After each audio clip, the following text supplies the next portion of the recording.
92.7 big FM पर आप सुन रहे हैं दिल्ली मेरी जान रिचा अनिरुद्ध के साथ। किसी भी लड़ाई में, किसी भी संघर्ष में अगर आप अपनी जीत चाहते हैं तो बहुत जरूरी है कि उस लड़ाई के सारे नियम, कायदे, कानून और सही हुनर आपके पास हो। नमस्कार, 92.7 बिग एफएम पर आप सुन रहे हैं दिल्ली मेरी जान। मैं हूं आपके साथ रिचा अनिरुद्ध और इस पूरे हफ्ते दिल्ली मेरी जान में हमने बात की एक ऐसी लड़ाई की, एक ऐसे संघर्ष की जो लाखों लोग जो दिल्ली एनसीआर में रहते हैं वो लड़ रहे हैं बिल्डर माफिया के खिलाफ। 2009 और 10 के दौरान लाखों लोगों ने अपने सपनों का घर बुक कराया। वादा किया बिल्डर ने कि 2013-14 तक वो घर मिल जाएगा, लेकिन बहुत सारे ऐसे बिल्डर्स हैं जिन्होंने काम शुरू तक नहीं किया है या फिर काम बीच में बंद कर दिया है और लाखों लोगों का वो सपना अभी तक अटका हुआ है।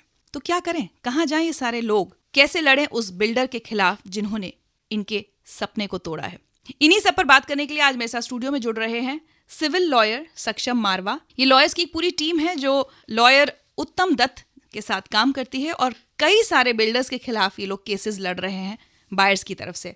बहुत बहुत स्वागत है सक्षम आपका दिल्ली मेरी जान में। Thank you Richa, thank you for having me here. हम चाहेंगे दिल्ली वालों को आप बताएं कि कौन कौन से बिल्डर्स हैं जिनके खिलाफ आप लोग इस वक्त केस लड़ रहे हैं। रहेजा, उसके बाद आपके जेपी हैं, पार्शनाथ हैं, यूनिटेक है, सुपरटेक है, इन सब बिल्डर्स के अगेंस्ट हम केस कर रहे हैं इस टाइम। क्या एक कॉमन थ्रेड आप देखते हैं सारे केसेस में? बायर्स आपके पास आते हैं, आप सुनते होंगे प्रॉब्लम्स, कोई कॉमन थ्रेड्स हैं? मैम, हर इन केसेस में प्रॉब्लम सेम है। लोग 4-5 साल के डिले से डील कर रहे हैं, डिले का कोई रीज़न नहीं दिया जाता, जो उनको इंटरेस्ट चार्ज कर किया जाता है, अगर उनका एक भी दिन पेमेंट डिले होती है वो बहुत ज़्यादा होता है। जो वापस डिले के लिए बिल्डर उनको पैसे देते हैं वो बहुत ज़्यादा मिनिमल होते हैं। उसके बाद बिल्डर ऐसी चीज़ें करते हैं कि वो 95% पेमेंट इनिशियली ही कलेक्ट कर लें सब लोगों से, बट जो उनका सिर्फ शेल स्ट्रक्चर होता है बिल्डिंग्स का वो बना के छोड़ देते हैं। उसके बाद उनके पैसे होते हैं उस जगह से वो लेके वो अपने बाकी प्रोजेक्ट्स में लगाते हैं। ये सभी प्रॉब्लम्स कॉमन हैं जो हर प्रोजेक्ट में हैं, इनका कोई जस्टिफिकेशन नहीं है, but end of the day builders फिर भी किसी ना किसी तरह निकल ही जाते हैं जी।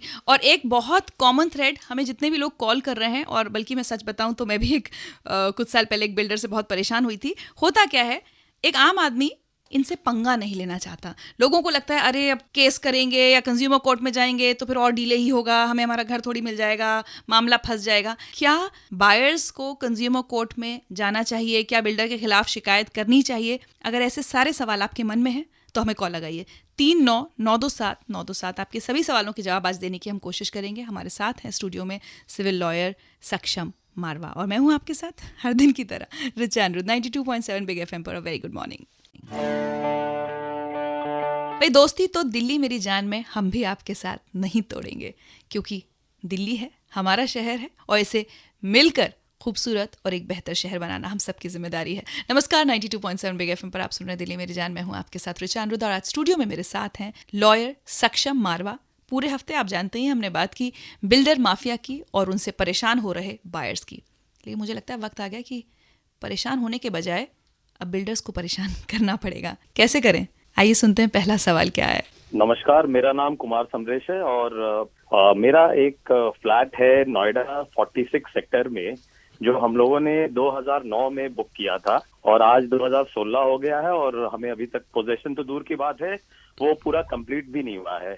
और ताज्जुब की ये बात है कि बहुत सारे टावर्स हैं वहां पर, एक पर्टिकुलर टावर उन्होंने एक साल पहले बना के दे दिया। शायद उनके नोन लोग हैं जिनको उन्होंने दिया है, लेकिन और लोगों के लिए उनके पास टाइम नहीं है। अब ये डिस्क्रिमिनेशन क्यों हो रहा है?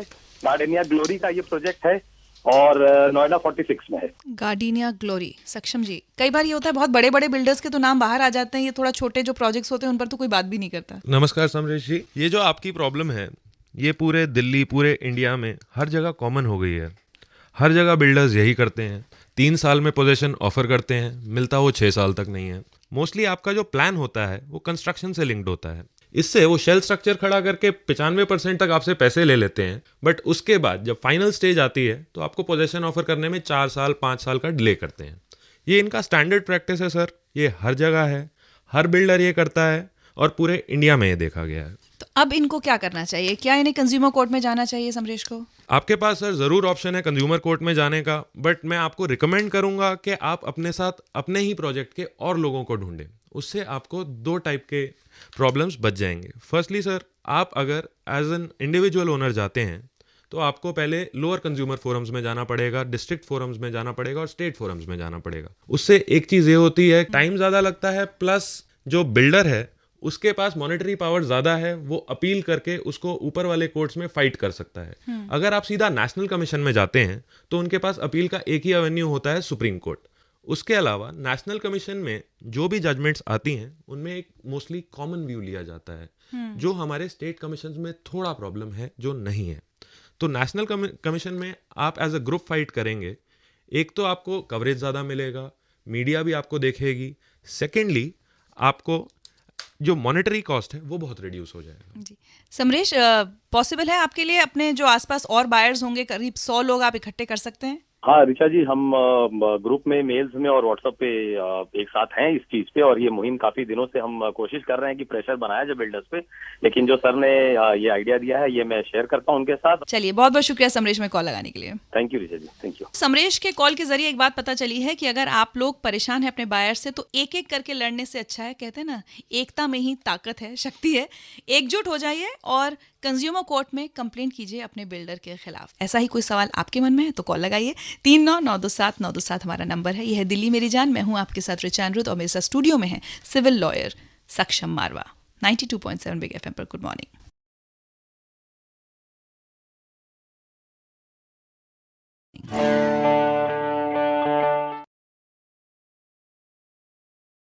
वाकई इंतहा हो गई इंतजार की।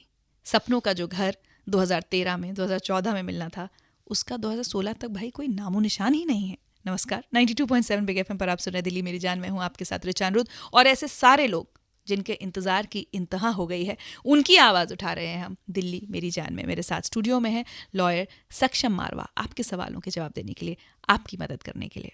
मेरा नाम शालिनी सिंगल है और मैं गुड़गांव से बोल रही हूँ। मेरी क्वेरी है बीपीटीपी पार्क सरीन 37D से रिलेटेड। प्रोजेक्ट को 2011 में डिले होना था और आज तक उस प्रोजेक्ट का कोई अता पता नहीं है। बिल्डर कहता है कि हम ओसी ले लेंगे, आज तक ओसी नहीं ली है और पूरे अपने कमिटमेंट से फिर गए हैं। ग्रीन एरिया गायब हो गया है, एस्केलेशन चार्जेस लग गए हैं, डिलेड पेनल्टी नहीं दे रहे हैं, बिजली पानी की कोई सुविधा नहीं है। इसमें अगर ये ओसी ले भी लेते हैं तो हम किस तरीके से बिल्डर से बात करें कि हमें फाइनेंशियल चीटिंग ना हो, और जो मकान इन्होंने चेंज कर दिए हैं वो तो अलग ही स्टोरी है। शालिनी, अगेन आपकी प्रॉब्लम जो है वो हर आदमी की इस टाइम पे कॉमन है।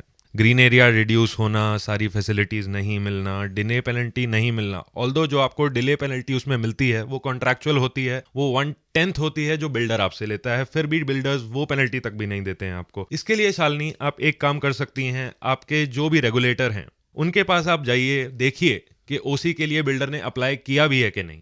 अगर बिल्डर ने ओसी के लिए अप्लाई नहीं किया तो आपको कंज्यूमर फोरम ही जाना पड़ेगा। पर अगर उनने अप्लाई कर दिया है और रेगुलेटर डिले कर रहा है तो आप हाई कोर्ट से जाके स्पेसिफिक इंस्ट्रक्शंस ले सकते हैं, जिससे वो कंप्लायंस करेंगे। सक्षम, कई बार ये भी होता है कि हम सुनते हैं जैसे जिनको चलिए रोते गाते पोजीशन मिल भी गया, लेकिन जो प्रॉमिस किया गया था वो नहीं है, उसमें लोग क्या करें? आप इस केस में भी कंज्यूमर फोरम में जा सकते हैं, अपना पैसा मांग सकते हैं, क्योंकि कंज्यूमर फोरम में एक ही चीज देखी जाती है, is there a deficiency in service, जिसके लिए आपको कॉम्पेंसेशन मिल सकता है। और क्वालिटी, अगर कंस्ट्रक्शन क्वालिटी खराब है तो उस पर हर चीज के लिए।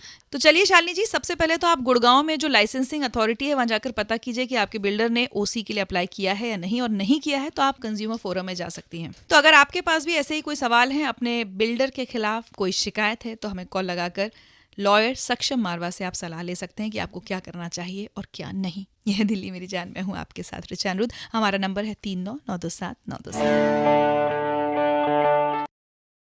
पैसा हो मुसीबत, पैसा ना हो मुसीबत, और गाड़ी मेहनत से कमाया हुआ पैसा अगर किसी बिल्डर के पास फंस जाए तो उससे बड़ी तो कोई मुसीबत हो ही नहीं सकती। नमस्कार, 92.7 बिग एफएम पर आप सुन रहे हैं दिल्ली मेरी जान, मैं हूं आपके साथ रिचा अनिरुद्ध। और आज मेरे साथ स्टूडियो में है लॉयर सक्षम मारवा, जो बिल्डर्स के सताए हुए सारे बायर्स के सवालों के जवाब दे रहे हैं। लेकिन अब मुझे बताना पड़ेगा, इतनी बड़ी संख्या में आप सबके कॉल्स आ रहे हैं और प्रॉब्लम एक ही है, तो आइए अब मिलकर सोल्यूशन ढूंढते हैं। सक्षम, जितने भी कॉल्स हमारे पास आ रहे हैं सब किसी ना किसी बिल्डर के लिए यही कह रहे हैं कि 2009 में 10 में फ्लैट बुक किया था, 13-14 में मिल जाना था, अभी तक या तो प्रोजेक्ट शुरू नहीं हुआ है या प्रोजेक्ट बीच में अटका पड़ा है। तो मुझे लगता है हम सारे लिसनर्स की प्रॉब्लम अगर आप एक साथ ही जवाब दे दें, और साथ में रियल एस्टेट जो बिल है उसकी क्या स्थिति है? जब वो लागू हो जाएगा तो ये पुराने बायर्स की भी मदद करेगा क्या? मैंने बहुत सारे सवाल एक साथ रख दिए हैं। रिचा, सिर्फ डिले के लिए आपके पास ऑप्शन है कि आप नेशनल कमीशन में जाएं। सेकेंडली, अगर आप बोल रहे हैं कि कोई प्रोजेक्ट स्टार्ट ही नहीं हुआ है तो ये क्रिमिनल ऑफेंस है, ये चीटिंग है। इसके लिए आप as a group economic offences wing में जाके कंप्लेंट फाइल कर सकते हैं। बहुत अच्छा प्रेशर टैक्टिक है।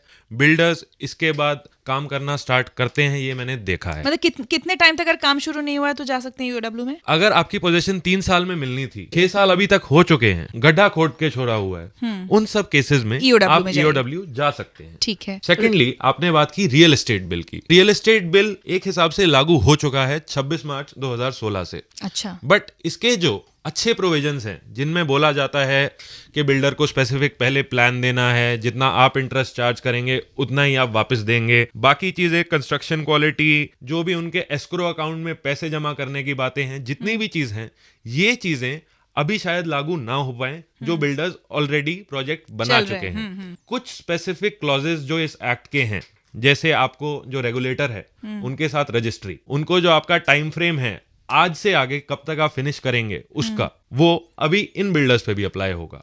इसके अंदर ऐसे प्रोविजंस भी हैं जो ये कहते हैं कि अगर बिल्डर ने स्पेसिफिक पीरियड में कंप्लीट नहीं किया तो जो सरकार है या फिर जो आपका रेगुलेटर है या फिर रेजिडेंट वेलफेयर एसोसिएशन ही इन प्रोजेक्ट को टेक ओवर करके आगे खुद बना सकती है। लेकिन ये तभी होगा जब जो स्टेट्स हैं, जैसे खासकर उत्तर प्रदेश और हरियाणा, अपना स्टेट रेगुलेटर सेटअप कर दे। इस एक्ट के अंदर मैम आपको स्पेसिफिक डायरेक्शन है हर स्टेट को कि 1 साल में ये इनने रेगुलेटर बनाना ही है। उससे पहले भी 3 महीने के अंदर इनको एक इंटरिम ऑफिसर बनाना पड़ेगा जो ये सब कंप्लेंट्स लें। 3 महीने कब शुरू हो जाएंगे? मतलब 3 महीने की डेडलाइन 26 मार्च 2016 के बाद 3 महीने ये चालू हो। 26 जून 2016 तक जो इंटरिम ऑफिसर आप बात कर रहे हैं वो होना ही होगा। स्टेट्स के ऊपर मजबूरी है, ये करना मजबूरी है। बट हमारी स्टेट्स की भी प्रॉब्लम ये है कि कई बार मजबूरी में भी ये काम नहीं करते, क्योंकि और लोगों को तो इतनी बड़ी शिकायत रहती है कि नेताओं का, राजनेताओं का और बिल्डर्स का तो पूरा नेक्सस चलता है। बहरहाल बहुत बहुत शुक्रिया सक्षम मारवा जी, आप स्टूडियो में आए, हमारे लिसनर्स के सवालों के जवाब दिए।